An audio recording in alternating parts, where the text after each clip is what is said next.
Yes, mbahaye ikaze ku Mubumbe TV Rwanda. Nshimira abantu mukomeje kugenda mukora subscribe aho muherereye hose, Imana ibahereze umugisha.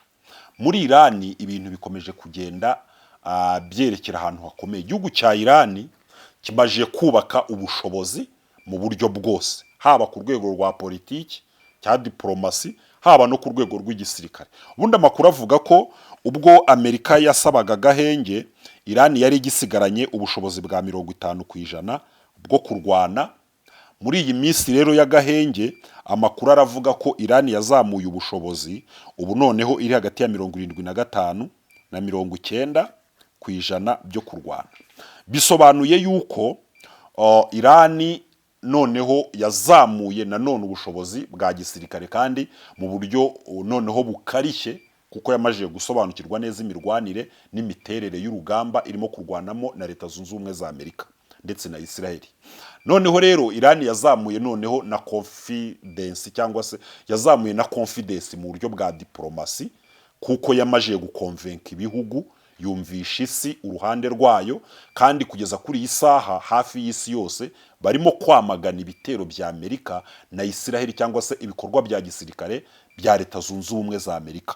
Ibi rero noneho nibyo bitumye Irani ikora ikintu kidasanzwe, imenyesha Leta Zunze Ubumwe za Amerika ko yo ibaye yikuye mu mishyikirano, kubera yuko uwo barimo gushyikirana iri kubona neza ko atari umwizerwa. Iri tangazo ry'igihugu cya Irani ryakanze isi ku buryo ntabwo abantu bumva neza uburyo umuntu ashobora kwigumura kuri Amerika. Bumvaga ko Irani igomba gukomeza mama oya, ariko Irani iravuze ngo Amerika banza witekerezeho, twebwe twiteguye intambara anytime.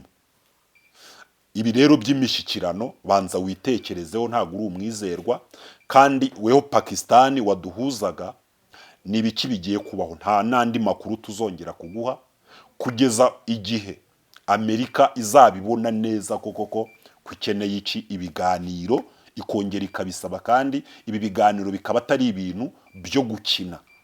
Kuko ibi biganiro bya Amerika yaje mu biganiro nka Amerika iza imeze nk'ishaka gutegeka, ariko ntibone neza ko ije mu biganiro ariko yaragize intege nke. Ubundi icyo Amerika yifuzaga kwari ugukora regime change hano muri Irani, igahirika ubutegetsi. Ntabwo ibi bintu Amerika yabigezeho, byarayinaniye. Kuba byarayinaniye rero ikabije mu mishyikirano, nayo igomba kumva ko yagize intege nke. Ubundi iyi mishyikirano, ubundi Amerika yo irashaka, Amerika na Israel baracyafite umugambi wo gushaka gukubita Irani, ariko bamaje kubona ko Irani ifite imbaraga mu buryo butandukanye. Niyo mpamvu bavuze batereka dusabe Irani agahenge, noneho tubanze twige neza uburyo dushobora kurwanya iki gihugu mu buryo buri simusiga. Zimwe mu mbaraga Irani ifite harimo ikintu bita Hormuz. Uyu muhora wa Hormuz ni ubugabo, sibyo? Gufunga Hormuz ni nko gufata Amerika mu bugabo, Irani ikayijwigiriza. Aka gahenge rero Amerika yagasabye iragira ngo yige uburyo ishobora kwambura Irani Hormuz. Ibi rero ngira ngo Amerika igabye ibitero bigera kuri 19 mu muhora wa Hormuz. Ibi bitero byose byareshuwe, nta na kimwe kigeze kigera ku ntego. Ibi bisobanuye ko muri Hormuz Irani izi neza ko Amerika idafite ubushobozi bwo kubohoza cyangwa bwo gufata uyu muhora wa Hormuz. Iyi ni confidence ya Irani, irabizi neza ko nta bundi buryo Amerika isigaranye bwo kuba yafata uyu muhora wa Hormuz. Noneho Irani, Amerika igambana na Israel ko Israel mu gihe cy'agahenge igomba kwadivasinga muri Lebanon cyangwa muri Libani, ikajya gusenya icyitwa Hamas. Uyu mutwe wa Hamas ni umutwe washinzwe ubundi buriya na Irani mu myaka isaga muri 80 hariya. Urabizi ko hafi 78 kuzama kujya muri 43 nibwo uyu mutwe wa Hamas wabayeho mu buryo budasanzwe. Noneho uyu mutwe ni imbaraga za Irani. Mu gihe rero Hamas gifite mu gihe Hezbollah mu gihe rero Hezbollah muri Libani ifite imbaraga, Isiraheli yaravuze ati reka tubanze tujye guca intege Hezbollah dusenye Libani, Irani ihugiye mu gahenge, noneho buriya gusenyuka kwa Hezbollah ni nko gucika intege kwa Irani ho nka 50%. 50% rero ya 50% by'imbaraga za Irani, cyangwa se nka 30% by'imbaraga za Irani biri muri Libani kuri Hezbollah mu kurwanya Isiraheli. Kubera iki? Libani ni inzira ishobora gutuma Irani irwana na Isiraheli itagombye gukoresha intera y'ibirometero 2000 biri hagati ya Irani na Isiraheli. Mu gihe Isiraheli idafite inzira yacamo kugira ngo igabe ibitero kuri Irani, uretse gukoresha ikirere ikagaba ibitero mu birometero 2000, Irani yo ifite Libani ikahagira ingabo zitwa Hezbollah. Izi ngabo zikaba zigomba kuba zayikubitira Isiraheli, Irani yo ikazihereza ibikoresho. Kuba rero Isiraheli yakwica Hezbollah ikayikubita hasi, bisobanuye ko mu gihe noneho bakongera gutera Irani, Irani ntabwo yaba igifite uburyo bwo kurwanya Isiraheli. Reka tuze neza dusubire inyuma turebe uburyo iyi ntambara yamaze iminsi 40 yabaye. Ni ukuvuga ngo iyi ntambara yaratangiye, ariko igezemo hagati ku munsi ngira ngo niba wa 10 na kangahe, Hezbollah yinjiye mu ntambara, itangira kurasa mu majyaruguru ya Isiraheli, iharasa amarokete, iharasa za misile, igaba ibitero. Ibi bisobanuye yuko ubwirinzi bwa Isiraheli bwatangiye gufata ibisasu bya Hezbollah n'ibisasu bya Irani. Isiraheli itangira kurwana na Hezbollah kandi iyo yegereye imipaka yayo. Ibyo bituma Irani yoroherwa cyane kuba yakubita Isiraheli, kubera yuko ifite indi front line hariya muri Libani. Iminsi yari icumye yigiye imbere, abitwa abahuti bo muri Yemeni nabo batangaza yuko bagiye kwinjira mu ntambara, ukongeraho za Hamas. Iminsi yigiye imbere, hari indi mitwe iri muri Iraq yatangaje ko nayo yinjiye mu ntambara, igiye gutangira kurwanya Abanyamerika n'ibikorwa byabo. Urumva yuko ntabwo imbaraga za Irani zishingiye ku bushobozi bwa Irani bwo mu gihugu gusa, ahubwo imbaraga za Irani ziri no mu bafatanyabikorwa bayo, aribo iyi mitwe Irani yagiye igenda ishinga ikorera kure. Mu gihe rero Irani yatewe, iyi mitwe nayo igenda itangiza intambara mu bice bitandukanye, igatangira kwibasira inyungu n'ubushobozi bw'igihugu nka Isiraheli ndetse na Leta Zunze Ubumwe za Amerika. Kuba rero Isiraheli yasenya Hezbollah, ni ukuvuga ngo mu gihe bakongera kugaba ibitero kuri Irani, Irani yabaga ikifasha kandi Isiraheli yabibohotse, kuko Hezbollah ifite igisobanuro kinini ku mutekano wa Isiraheli. Ku mutekano wa Isiraheli, Hezbollah ni igisirikare gikomeye kandi gifite abasirikare benshi, kandi babasha guhangana cyane na special forces za Isiraheli mu buryo budasanzwe. Ibi byose rero ni amayeri y'iyi ntambara. Tugarutse rero kuri Irani, Irani yatangaje ko yikuye mu mishyikirano, ibaye yihagaritse, ari naho abantu batangiye kubona ko Irani imaje gufata indi ntera mu rwego rwa politiki, aho yavuze iti noneho twebwe twiteguye intambara, nta kibazo dufite, twiteguye intambara. Uyu mupira rero Irani icomekeye Donald Trump ashobora kwiturana nawo mu rushyunduro, ashobora kwikubitana nawo mu rushyunduro. Kubera iki? Hano muri Leta Zunze Ubumwe za Amerika ntabwo Abanyamerika bishimiye iyi ntambara. Ni ukuvuga ngo baba abademokrate ndetse n'abarepubulika bose bategereje igisubizo gishyira akadomo kuri iyi ntambara iri muri Irani. Abantu bose bari bafitiye Trump icyizere cy'uko iyi ntambara ishobora gushyirwaho akadomo cyangwa aya makimbirane akururiye isi ibibazo bitandukanye by'ubukene, ko bishobora kuza gushyirwaho akadomo n'iyi mishyikirano yaberaga Islamabad hariya muri Pakistan. Irani rero yerekanye ko icyizere cy'imishyikirano iri kugiha zeru, yikuramo.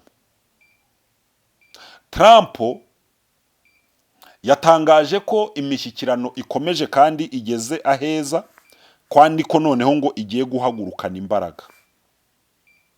Ibi biramusaba yuko ahangana na mushuti we Bobo cyangwa Benjamin Netanyahu hariya muri Isiraheli, kuko bimwe mu byo Irani isaba nuko intambara ihagarara kuri fronte zose, hakaba gahenge. Ibi rero Isiraheli ntibyemera, yirashaka kurwana muri Libani. Trump rero ubu niwe usigaranye umukoro wo kumvisha Netanyahu ko agomba guhagarika ibitero kuri Libani. Kandi mu gihe Netanyahu ari buze kumvira Trump agahagarika ibitero kuri Libani, yaraba ari insinzi ya Irani. Ni nabwo imishyikirano ishobora kuza kongera kuba yagira gute, yakwadivasing ikongera kuba yatangira. Ibi mu byumve neza. Noneho iyi mishyikirano nayo ifite ibibazo, kuko nta Amerika muri iyi mishyikirano iza nka Amerika ariko ishaka gutegeka ngo Irani sinye. Ntabwo Amerika yari yumva ko hariho imishyikirano iri kuba. Iyo hariho imishyikirano rero ni ukuvuga ngo ubundi buryo wari warateguye buba bwaranze, ahubwo noneho muba mugiye mu biganiro, biba bisobanuye ko hari ibyo ugomba kwigomwa, hari n'ibyo n'uyu agomba kwigomwa, hakaba ibyo mwemeranyaho mugomba gukurikira. Kugeza kuri iyi saha hari draft cyangwa proposal zigeze mu 189 zamajije gushyirwa ahagaragara, zose ntizavugwaho rumwe. Bisobanuye ngo amasezerano y'agateganyo 189 yose ntabwo yavuzweho rumwe. Hari ibyo Amerika yerekana, Irani ikavuga iti ibyo tibishoboka, Irani ya proposa, Amerika iti ibyo ni umwanda. Mbese bose baracyahiga ubutwari.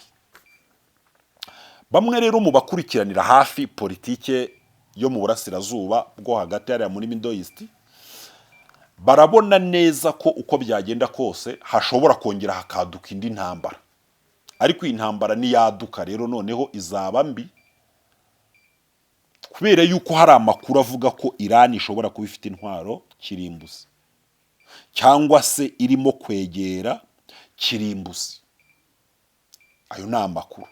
Hakabaho rero nanone n'amakuru Irani yamaje gushyira ahagaragara ivuga ko mu gihe hakongera kubaho intambara, Irani izafunga Hormuz 100%, izakata imiyoboro ya internet inyura mu mazi,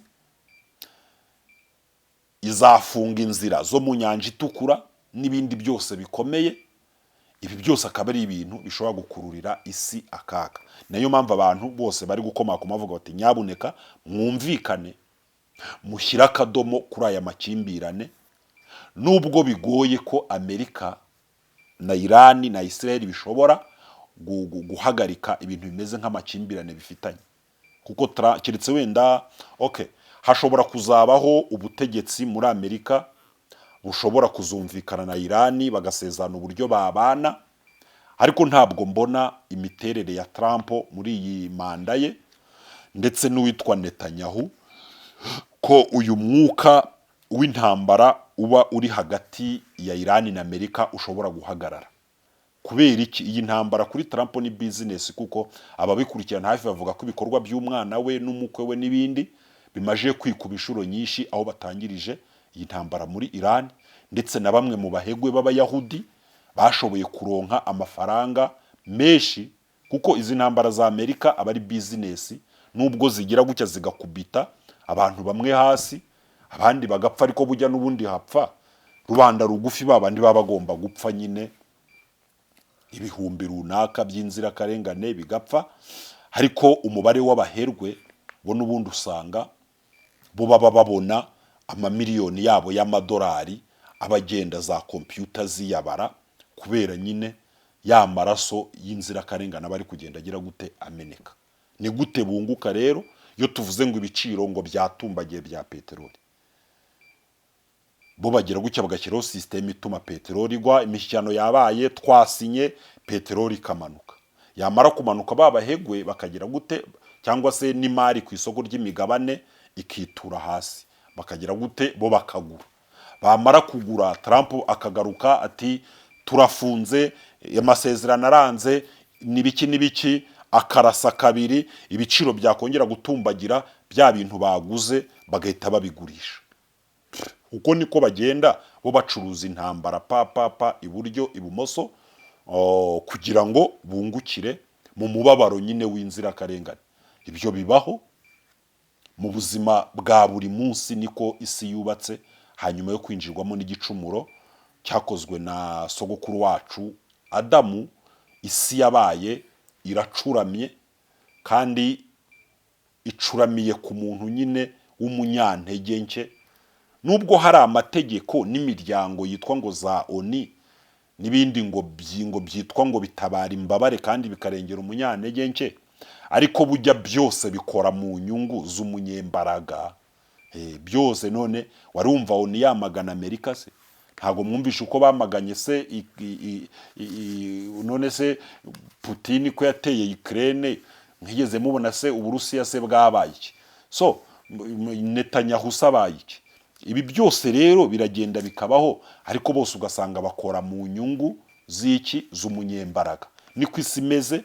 Niyo mpamvu Bibiliya ivuga ngo ibyaremwe byose biraniha bigataka bivuga ngo Yesu uzaza ryari, uca amateka, uhorere amaraso y'abantu y'ibinzirakarengane agenda agira gute amenwa. Reka twerekere ku musozo ro dushimira abantu mukomeje kugenda mukora subscribe.